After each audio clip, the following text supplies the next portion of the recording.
Yeah, for starters, I mean, it's actually just to blend into the delegation, especially in terms of national representation, of having a dynamic representation of different stakeholders on your delegation, but also learning the process. I think that's why I'm mainly here, so that we can also be able to not just be part of the dialogues, but understand how negotiations are made in or set within the meeting rooms, in negotiating rooms rather, and ensuring that those outcomes in discussions do favor us, and represent the interest of Namibian youth.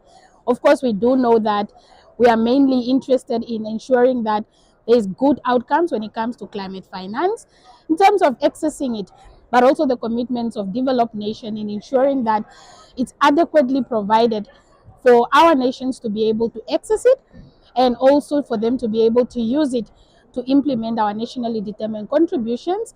And now that we are even busy with our national development plans, we are very much interested in the dialogue of ensuring that climate finance outcomes are great and representing the larger magnitude of people that are able to access and make use of this funding to adapt to the impact of climate change. But rather, in the aspect of directing the National Youth Climate Change Summit, Climate Action Network, it's just firstly to network with fellow youth-led organizations who are present at COP, and also create new partnerships in the aspect of representation, and equally bringing on board the interest of Namibian youth in dialogues, and also in just representing the complexities of our differences, in bringing about that diversity, and ensuring that the Namibian voices are also just carried in the spirit of COP, and also just ensuring that there's also that representation at the Namibian Pavilion, especially in recognizing the Youth Thematic Day, for example, and also just in other dialogues and panels that we have or have set at the pavilion. It's not even a question of shaping anymore. We actually don't want to shape. We want to be part of the policy design. We want to be able to influence the dialogues and the discussions, as well as the output, which is the outcomes of COPs. We actually want to make sure that whatever decisions that are made favors us in terms of the present youth, but also the children and the future generations that are to come. And we no longer debate about inheriting this planet from our forefathers or our elders or our leaders. We already know that we are part of any decisions that would be made today. It may affect our future tomorrow. We already see this being a narrative over a long period of time.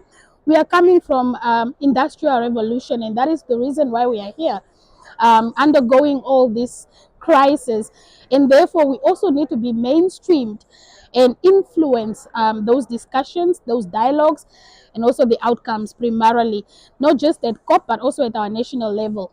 We need to be part of those policy frameworks. We need to be able to be part of those validation processes, and also be considered as important stakeholders in those spaces, to ensure that those decisions actually favor us and take our needs into consideration. And we can also shape them by bringing on innovative solutions, and solutions that are timely and also maybe have been tested. Yes, I've always been passionate about issues related to the global goal on adaptation, and that is on the basis of what Namibia's priorities should be, to ensure that we do have set goals on how to go about implementing adaptation initiatives, and also tapping into adaptation financing to finance our communities to become resilient to the impacts. We already undergo a lot of climate change challenges within our local settings, where we have drought, and we have had how many national emergency calls, or profiling for drought being a prominent issue within the country, and definitely that also leading to food insecurity, water scarcity issues, which are also investments where Namibia makes a lot of contribution nationally, to create or to develop and strengthen water infrastructure in order for us to be able to survive. We are a water stressed country, but we also, I've always also had interest in climate finance. I think the 100 billion US dollar that was never met, and up to now that we are even fighting for more than a trillion, which Africa needs to be able to strengthen its resilience and also mitigate the impact of climate change. We cannot reach that if we do not get the height that we need. And the discussions on the ground is to move away from loan-based financing and much more to grant-based financing. So that were also, or are also, dialogues and outcomes that I look forward to. But as it stands now, it looks like grounds do not look favorable. We don't know what the outcomes would be, but we are hopeful, and we know that discussions like this are ongoing and could also permit to next year. Then we also see what those outcomes would be and look like. Youth have been so much empowered, and I'll start with back home. We have created platforms to continue engagements, but we want to move away from dialogues into more prominent actions on the ground. We cannot do that without financing, and financing that we often get from direct access entities or other NGOs or those that are able to access that kind of funding. Of course, we cannot go to multilateral and international funding institution to access those funding because those channels have not been open for CSOs and primarily networks like our own to be able to access. So for us is to make sure that at least those dialogues have outcomes in such a way that they influence the flow of financing to direct access entities, not for us to tap, but at least for them to be able to accommodate and provide solutions to the communities that we continuously empower and create awareness on. I mean, we cannot always just be inviting people to talk about issues when they stand with their solutions, but there's no one coming to assist them to implement those solutions.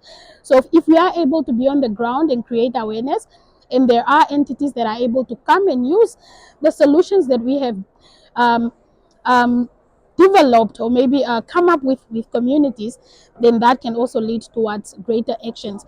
But we also want funding. As youth ourselves, we want funding to be able to upscale and design our projects that also respond to youth needs and solutions, as well as innovations that comes to or that are designed to limit and reduce the impacts of climate change on the ground. And when it comes to adaptation, of course, such goals are important because we also want to be mainstream in the design of national adaptation plans, in the design and validation of NDCs. And we also want to be part of the process of negotiations, because I mean, from 20 years from now, we are the ones sitting in those rooms, and whatever texts that have been started being discussed now could influence the outcomes of tomorrow, 20 years and the likes. And primarily us reducing climate, carbon emissions, at the current rate, we are not actually doing anything. We don't know what will happen in 20 years' time. We keep postponing and giving feasibility in terms of where we intend to meet certain emission reduction. But we need action now. And that is definitely some of the objectives and targets that we have to be outcomes of this kind of discussions and dialogues on the ground. But yeah, I mean, for us is to also ensure that um, we build capacity and partnership, and also bring our presence to the to rooms like this, to showcase what we do to contribute and play our global unity role in reducing in building the resilience of communities. So definitely, it's a partnership for the goals, which is still bringing us back to the Sustainable Development Goals, but it's also unity, global unity in fighting the climate crisis that require us to come together.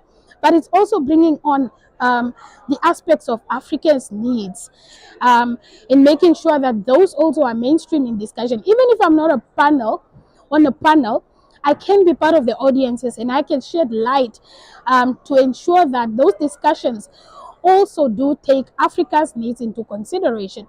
Um, yeah, and of course, just a wider community of youth impacts, creating a unity in advocacy on climate action.